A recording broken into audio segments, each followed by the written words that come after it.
y'all. Tonight I'm going to be making a quick and easy deer meat and rice and gravy. You could use chicken thighs, pork, beef, whatever kind of meat you have. I just had deer meat thawed out, so that's what I'm going to be using. So the first thing I'm going to do is cut up my deer meat. Alright, so I've got my meat cut up and seasoned. It's about 1.5 pounds of deer meat, and it's just cut into little pieces about this big. But like I said, you could use any meat. The next thing I'm going to do is just cut up a small onion.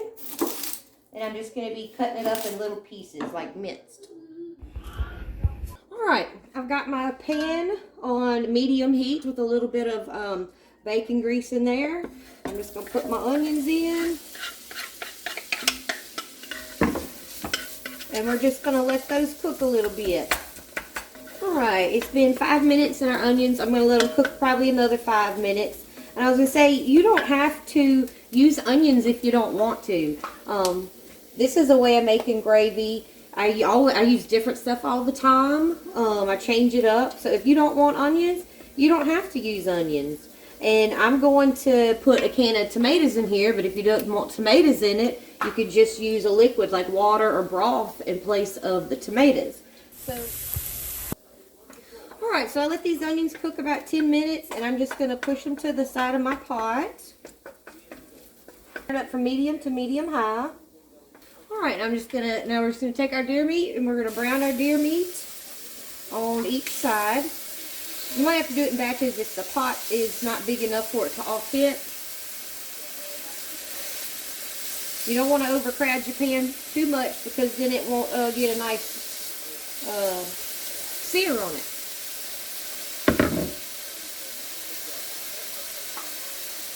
Alright, so I'm just going to brown each side of this deer meat. And then I'm going to take it out and I'm going to do this batch. I'm going to have to do 2 batches of it. So once this is browned on both sides, I'm going to take it out and then brown the rest of it. Alright, I've got all of my deer meat browned. I'm just going to throw all the deer meat back in there. And I've got Worcestershire sauce, and I'm just going to sprinkle it a little bit. I have no idea how much that is. And we're just going to stir that around, let that cook a few minutes.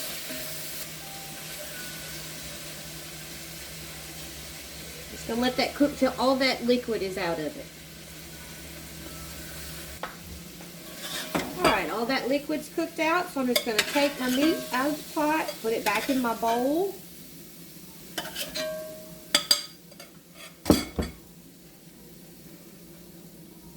And I'm going to add, it's about 1/8 of a cup of flour. And there's not much grease in there, so I'll put just a little bit of oil, just enough that we can move our flour around in there.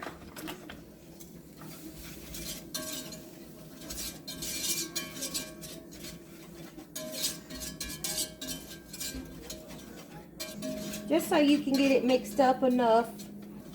Just enough so there's enough oil that you can mix up that flour.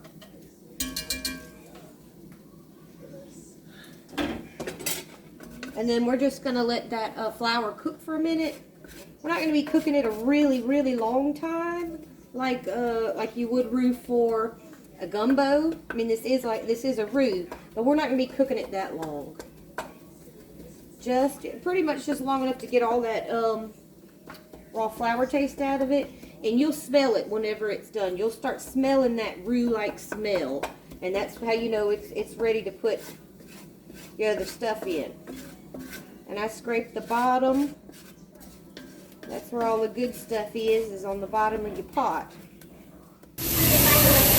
Alright, so I've cooked our roux for just a little bit, and now I'm going to put in, I'm going to try a 1/2 cup. This is definitely something that I never use measurements with, but for your sake, I'm going to measure it. This is a 1/2 cup.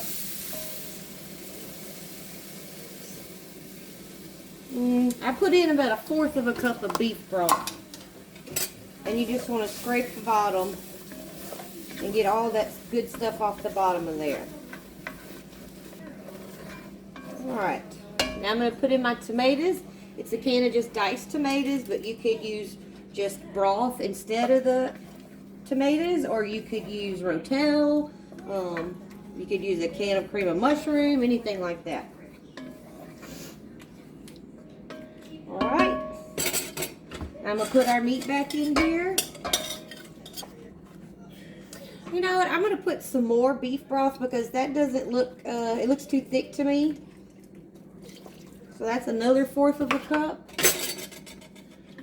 So total, I put a 1/2 cup of beef broth, and that looks a lot better to me. But if you think it looks too thick, you can add more liquid.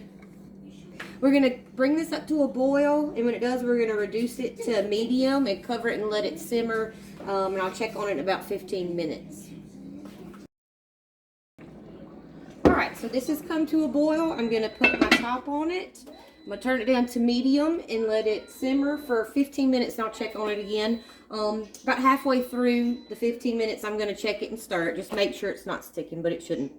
I'm also gonna go ahead and get my rice ready. All right, it's been 15 minutes. I'm just gonna stir my gravy, make sure it's not sticking or anything, and it's not. And then I'm gonna just use my spoon to check the deer meat to see if it's tender. It's gonna give you a lot of resistance if it's not ready yet when you push on it. I want it to fall apart like a roast, like a pot roast. So I'm gonna cover this and I'm gonna cook it another 15 minutes. I'm just gonna cook it in 15-minute intervals.